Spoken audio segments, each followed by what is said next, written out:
नमस्कार दोस्तों, study with देव चरण में आपका स्वागत है। दोस्तों, बेरोजगारी पे चर्चा कर रहे थे। बेरोजगारी किसे कहते हैं तथा उनके प्रकार आज पे हमने चर्चा कर लिया है।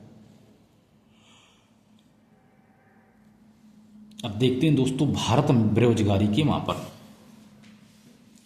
भारत में बेरोजगारी के मापन की बात की जाए तो 1970 में भगवती चरण समिति के आधार पर, मापन का आधार पर भारत में बेरोजगारी का मापन किया गया है।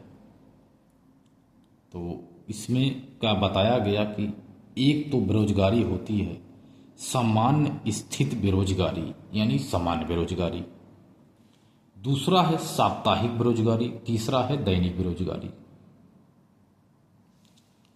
भगवती चरण समिति ने 1970 में बेरोजगारी का मापन के लिए 3 तरीके बताए।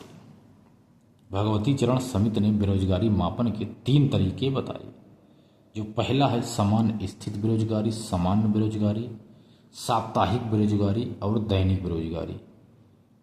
मासिक बेरोजगारी, मासिक नाम की बेरोजगारी की मापन नहीं होती है। 3 बेरोजगारी इन्होंने बताया, दैनिक, साप्ताहिक और सामान्य स्थित बेरोजगारी को इन्होंने बताया। भगवती चरण, तो एक नोट देख लीजिए दोस्तों कि मासिक बेरोजगारी जैसी कोई संकल्पना नहीं है, सिर्फ सामान्य स्थित बेरोजगारी है, साप्ताहिक बेरोजगारी है और दैनिक बेरोजगारी है। सामान्य बेरोजगारी उसे कहते हैं दोस्तों, सामान्य बेरोजगारी यानी सामान्य स्थिति बेरोजगारी। एक वर्ष में 183 दिन 8 घंटे प्रतिदिन, एक वर्ष में 183 दिन 8 घंटे प्रतिदिन काम मिलता है, इसके बाद नहीं मिलता, 183 दिन मात्र मिलता है, तो इसे सामान्य स्थित बेरोजगारी कहते हैं। साप्ताहिक बेरोजगारी का मतलब है सप्ताह में 1 घंटे का काम ना मिलना, सप्ताह में 1 घंटे का काम ना मिलना। दैनिक बेरोजगारी किसी विशेष दिन में 1 घंटे का भी काम ना मिलना, इसे ही दैनिक बेरोजगारी कहते हैं। तो 1970 में इसी आंकड़ों का प्रयोग किया गया था। अब देखते हैं बेरोजगारी संबंधी आंकड़े। 365 दिन में यानी एक वर्ष में रोजगार का मानक वर्ष 273 दिन, प्रतिदिन 8 घंटे यदि काम मिलता है, 273 दिन एक वर्ष में, तो इसे कहते हैं वह पूर्ण रोजगार है। वह रोजगार का या पूर्ण रोजगार है, मतलब इसको रोजगार कुछ मिल जाता है क्योंकि 273 दिन इसको काम मिलता है। यूनेस्को ने पुरानी बेरोजगारी आंकड़े की पद्धति को बदलकर अब PLFS यानी पीरियाडिक लेबर फोर्स सर्वे के आधार पर आंकड़ों का प्रकाशन करता है। यूनेस्को अब पुरानी बेरोजगारी आंकड़े की पद्धति को बदल दिया है, अब PLFS के आधार पर आंकड़ों का प्रकाशन करता है। आवधिक श्रम बल सर्वेक्षण PLFS, आवधिक श्रम बल सर्वेक्षण PLFS जारी करता है। यूनेस्को यही करवाता है।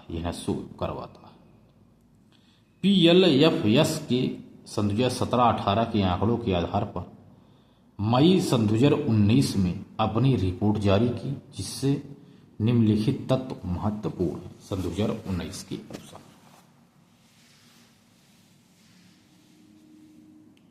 तो यदि आपको समझना है 19 वाला तो आप इसको समझ लीजिए, लेकिन आपको कार्यशील जनसंख्या का अनुपात सन 2017-18 नहीं दोस्तों, आपको सन 2024-25 लिखना पड़ेगा। तो आपको दोस्तों क्वेश्चन पे क्वेश्चन करना है। आपको सन 2024-25 देखना है या 23-24 देखना है। कार्यशील जनसंख्या का अनुपात 24-25 के अनुसार आपको देखना है तथा 23-24 की आंकड़ों के आधार पर देखना है। कार्यशील जनसंख्या का अनुपात कितना है सन 2023 और 24 के अनुसार। सन 2023 और 24 के अनुसार क्या है आपको बताना है दोस्तों, ठीक है। और 24-25 के अनुसार क्या है इसको आपको बताना है। कार्यशील जनसंख्या का अनुपात कितना है। बेरोजगारी दर आप बताइए सन 2024 के अनुसार। ये तो सन 2018-19 के अनुसार है। बेरोजगारी दर आप लिख लीजिए सन 2024 के अनुसार, करंट से अपडेट करके। सर्वाधिक बेरोजगारी दोस्तों अभी भी नागालैंड में है। अभी भी सर्वाधिक बेरोजगारी नागालैंड में है, लेकिन फिर भी आपको करंट से अपडेट कर लेना है। सर्वाधिक बेरोजगारी कहाँ है इसको आप नोट्स बनाकर जगह छोड़ करके थोड़ा स्थान उस पर आप इसे सर्च करके गूगल से या बुक से इसे आप करंट अपडेट कर लीजिए। हमेशा आपको करना पड़ेगा, इसलिए स्पेस छोड़े रहना कम से कम 3-4 स्थान। जब तक आपका सिलेक्शन नहीं हो जाता है तब तक आपको स्पेस छोड़ना पड़ेगा, इसलिए हमने इसको नहीं लिखा। यदि सर्वाधिक बेरोजगारी लिख देते, नागालैंड में अभी भी है। आंकड़ा आपका हमेशा चेंज होता रहता है हर वर्ष, इसलिए इसको मैं लिख नहीं रहा हूं। आपको हर वर्ष इसको अपडेट करना पड़ेगा। पहले ही हमने बता दिया था दोस्तों आपको कि आपको इस सब्जेक्ट को हमेशा करंट से अपडेट करके चलोगे तभी सिलेक्शन होगा, नहीं तो गलत हो जाएगा क्वेश्चन। रोजगारी की वृद्धि दर भी प्रतिवर्ष देखनी है, तो 2% है। बेरोजगारी की वृद्धि दर 2% है। इन सभी आंकड़ों को दोस्त आप करंट से अपडेट करिए। इसके बाद देखते हैं बेरोजगारी का सिद्धांत। बेरोजगारी का सिद्धांत फिलिप्स वर्क्स ने दिया था। बेरोजगारी का सिद्धांत फिलिप्स वर्क महोदय ने दिया था। कैसे दिया था? फिलिप्स के अनुसार बेरोजगारी दर और महंगाई दर में विपरीत संबंध होता है। अर्थात महंगाई दर बढ़ेगी तो बेरोजगारी दर घटेगी। बेरोजगारी दर यदि बढ़ेगी तो महंगाई घटेगी। इन्होंने बेरोजगारी का सिद्धांत फिलिप्स वर्क ने दिया था। ये बेरोजगारी की दर है और ये महंगाई की दर है। इन्होंने ऐसा बताया कि यदि महंगाई बढ़ेगी तो बेरोजगारी घटेगी, यदि बेरोजगारी दर बढ़ेगी तो महंगाई भी घट जाएगी। ऐसा इन्होंने फिलिप्स महोदय ने दिया। तो ये था दोस्तों बेरोजगारी से संबंधित आंकड़ा और बेरोजगारी किसे कहते हैं प्रकार पर चर्चा हमने किया। तो दोस्तों मिलते हैं और एक बेहतरीन क्लास में, तब तक के लिए धन्यवाद।